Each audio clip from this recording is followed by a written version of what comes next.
Hello to all Cinemaster lovers. Hope you enjoy watching. Let's get started. Alpha 2018 is set during the Ice Age, around 20,000 years ago, and follows a young boy named Kida, who is part of a primitive tribe. During a hunt, Keda is severely injured and left behind by his tribe, who believe he is dead. Alone in the wilderness, Keda must learn to survive with minimal skills and resources. After a brutal encounter, he forms an unlikely friendship with a wild wolf, injured and abandoned by its pack. Kida names the wolf Alpha, and together they begin a journey of survival, learning to trust and depend on each other. Throughout their struggles against the elements, wild animals, and hunger, their bond deepens. Kida teaches Alpha essential survival skills, and Alpha helps Kida navigate the dangers of the wilderness. Eventually, Kida returns to his tribe, where he is reunited with his people, having forged a crucial bond that would eventually lead to the domestication of wolves. The film explores themes of survival, friendship, loyalty, and the origins of the human-animal connection. The film begins in Europe 20 years ago. People at that time lived in tribes and relied on hunting predators for their livelihood. A group of warriors trying to hunt a herd of bulls as they crawl on the ground and approach the bulls cautiously so that they don't notice them and escape before they can get close and catch them. And when the tribe leader, Tao, passes by them, he orders them to stay in their positions and wait for the signal to attack. Tao looks at his son Keda, who is accompanying him for the first time on a hunting trip, to encourage him to prepare with them. After that, Tao gives them the signal to attack, and everyone rushes towards the bulls. And when the bulls notice them, they charge towards them in large numbers. At that moment, some warriors throw spears at the bulls that are approaching them, creating a barrier of spears in front of them. The bulls turn to run towards the cliff of the mountain they are standing on, causing a large number of them to fall off the mountain, while some bulls retreat towards the warriors and charge at them. One of the bulls charges at Kida, the chief's son, and Tao tries to warn him to stay away from danger. But the bull strikes Kida, causing him to fall to the ground. The bull approaches Kida again, its horn getting entangled in Kida's clothes, and it runs with him towards the mountain cliff. Tao tries to save his son by throwing a spear at the bull to kill it, but the bull continues on its path until it reaches the edge of the mountain and throws Keda off. A week before this scene, Tao goes every year with a group of the tribe's strongest warriors to hunt the animals that the tribe will eat throughout the year, as winter is difficult for them, and hunting during it is impossible. At that time, Tao tests the young novice warriors in hunting, and those who succeed in these tests join the hunting expedition they are preparing for. The test involves making a spear from rocks, and the spearhead is sharp so they can easily kill animals.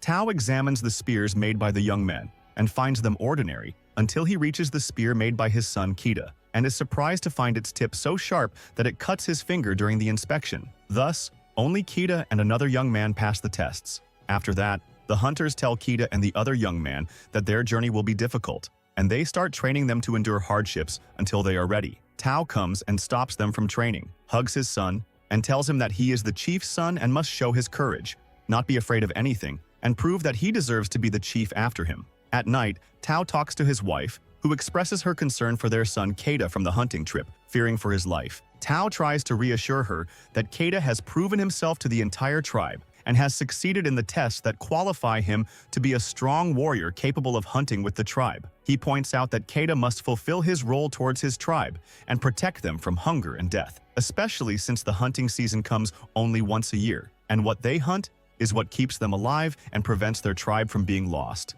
Tao promises her that he will protect his son and do his utmost during the journey. On the second day, the warriors bid farewell to the women of the tribe, and Keda bid farewell to his mother, telling her that he would take care of himself, become a brave warrior, and return to her safely. Then he set off with the warriors and they began their journey. They kept walking all day, and at night they stopped to rest from the journey and lit a fire. At that moment, Tao taught Keda how to start a fire. He took a stick and began rubbing it back and forth on a piece of wood quickly to create friction that would ignite the fire. When Keda tried to start the fire, he quickly failed, felt frustrated, and stopped trying. Tao told him that a hunter must stay focused all the time, be patient, and not give up easily. After that, they all went to sleep. The next day, they woke up and resumed their journey. And while they were walking, they encountered another tribe coming towards them. Then, the leader of the second tribe stood in front of Tao and told him that their fathers were friends, and they exchanged greetings and hugs. Tao introduced him to his son Keda, and the leader of the second tribe expressed his pride in him and told Tao that he should be proud of his son, who had become a brave warrior and seemed destined to become one of the strongest warriors of the tribe.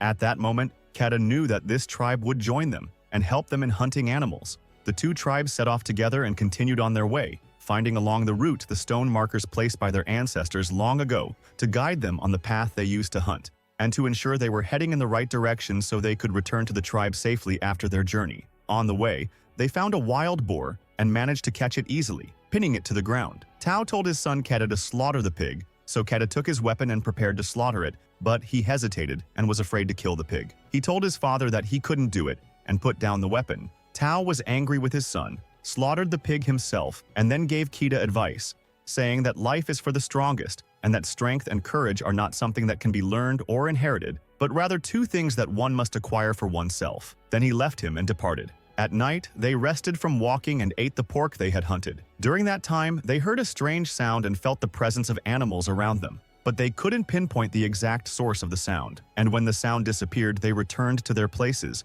and suddenly they were surprised by a tiger attacking the young man who was sitting next to them and snatching him in front of them, then fleeing quickly. They heard the young man's screams as he called for help until his voice disappeared, and they knew he was dead and that they couldn't save him, and that the tiger had moved away from them. The next day, they stacked a pile of stones on top of each other as a sign of his death, which is what they do when one of them dies. Then they performed their special prayers and resumed their journey. They continued in this manner, and Tao taught his son Kid everything he needed to become a strong hunter and a brave warrior. At that moment, Tao noticed a pack of wolves in the distance, pointed to the wolf leader, and told his son that the most important thing for the wolf leader is to protect his tribe. However, he is always in danger because there are wolves constantly challenging him for his position, and he maintains his status with his courage and intelligence. He also told him that the wolf was not born to be a leader, but he became a leader because he was brave and feared nothing, and he became the leader of the entire pack. After that, Tao drew directions on his hand so he could determine their path through the stars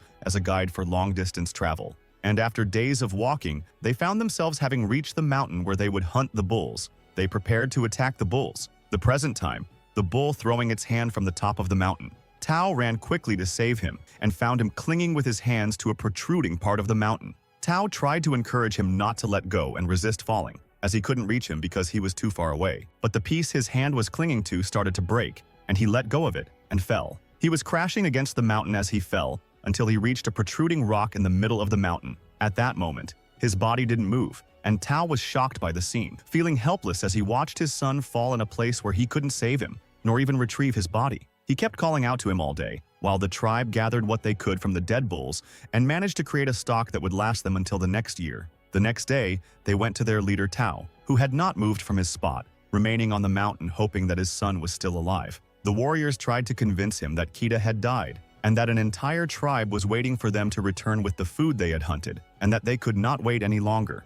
After that, they performed their rituals that they hold when one of them dies, and left the place. And after hours, a bird came and stood above Keta, and when it approached to eat from his face, Keta suddenly woke up and hit the bird. He started calling for his father or anyone to help him, but they had moved away a great distance. Keta was unconscious due to his fall, and Keta realizes that his leg can barely move. He then tries to climb the mountain to save himself, gripping a protruding part of the mountain, but he cannot continue and remains holding on with his hand. He remembers that it was raining, and he tries to resist for a long time until his body becomes exhausted and his hand slips despite himself, causing him to fall again. Fortunately, the water level was high, which softened the impact. After the rain stopped, he got up to find his leg broken. He tried to treat it himself, so he placed his leg between two stones and turned his body to put it back in its natural position, then wrapped it with wood to be able to walk on it with difficulty. He then noticed the stones used for death rituals and realized that his father and tribe thought he was dead and left him. So he felt deep sorrow and began to understand that the coming days would not be easy. At that moment,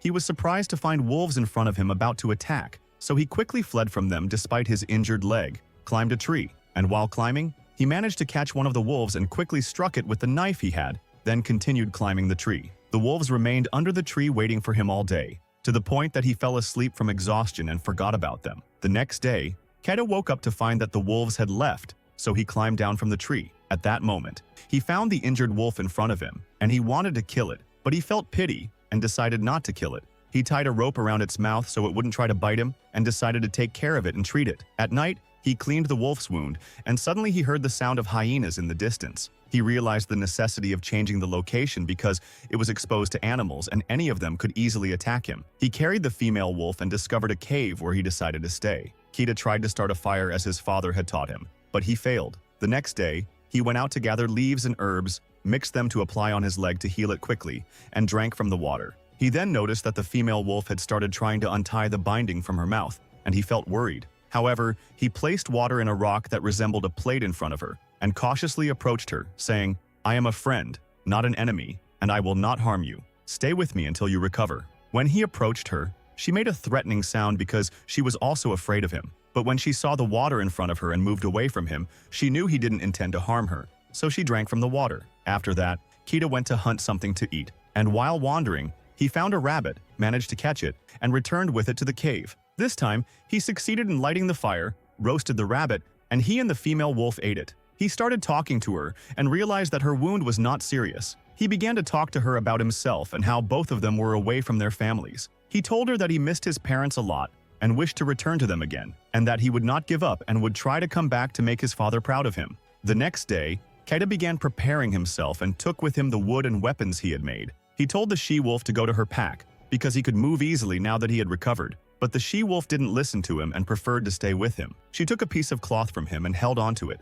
as if indicating her desire for him to stay by her side. He took the piece of cloth from her and left it, but he discovered that she was walking behind him, despite his continuous attempts to push her away. He eventually had to accept the situation and allowed her to walk beside him. After that, they came across a group of wild boars. The female wolf charged at them, while Keita ran towards one of the boars, but he couldn't kill it, and it escaped. At that moment, the female wolf told him that she agreed to continue the journey with him. They continued hunting together, with Keita using a spear, and they would eat together after the hunt. As time passed, the relationship between them became more intimate. The female wolf had become very attached to him. Every day, they were getting closer to Keita's tribe until winter came and the ground was covered in snow. Keita knew that his mission had become impossible because walking would be more difficult, and the chances of hunting animals would be slim. He and the female wolf continued hunting until they managed to catch a wild boar, which they ate, and carried the leftovers to last them on the way. At one moment, they were surprised by a pack of wolves in front of them. Keita tried to attack them,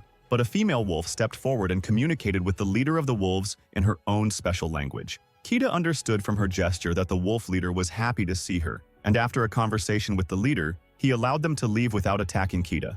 Keita thanked the female wolf, told her she was free, and asked her to return to her pack. The she-wolf bid her farewell. Although Keita had asked her to leave, he felt a deep sadness at parting because he had become attached to her. In his tribe, Tao, the chief, arrived, entering his house feeling sorrowful and guilty, and told his wife that he had lost their son. Then his wife fell into a state of collapse, while Keita was far away on the ground. Keita woke up suddenly from his sleep, startled, and ran with difficulty through a snowstorm until he noticed a pack of wolves in the distance. And when he saw the female wolf among them, he ran towards her. And when he looked at her, the snow opened beneath his feet, and he fell into the snow. Then the female wolf tried to save him, but there was a layer of snow between them. At that moment, he grabbed his knife with his hand and started digging into the snow until he managed to break it and escape. When he succeeded in breaking the ice, his body warmed up amidst the snow, and then he slept next to the female wolf. The next day, they continued their journey together. As time passed, the food they had with them ran out, and while they were walking, he discovered a person sitting on the ground next to a tent.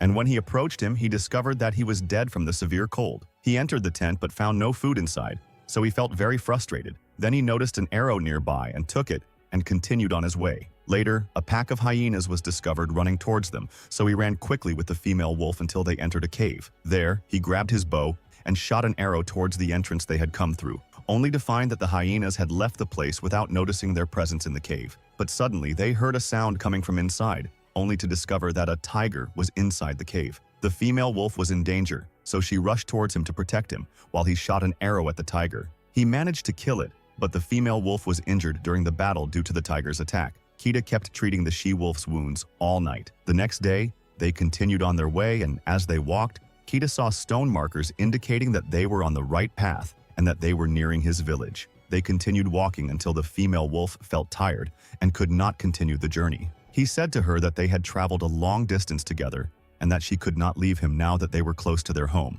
He carried her on his back and continued walking despite the extreme fatigue. Keita reached his village, and when his parents saw him, the she-wolf fell off his back due to exhaustion. His father, Tao, and his wife were shocked to see him in that condition, as they knew that Keita had done something impossible. They were overjoyed when they saw him safe and sound, having managed to get home despite his injury. Keita told his father that he was proud of him and asked him to treat the female wolf. At night, the female wolf was treated, and when she woke up, Kita discovered that she was pregnant and had given birth to a small pup. Kita was happy that she was okay and that she had endured all those hardships with him all that time. Then he approached her and hugged her, saying, "Now we are safe." The tribe decided to raise the wolves and consider them part of their family. If you liked the video, subscribe to the channel and activate the notification button to get more new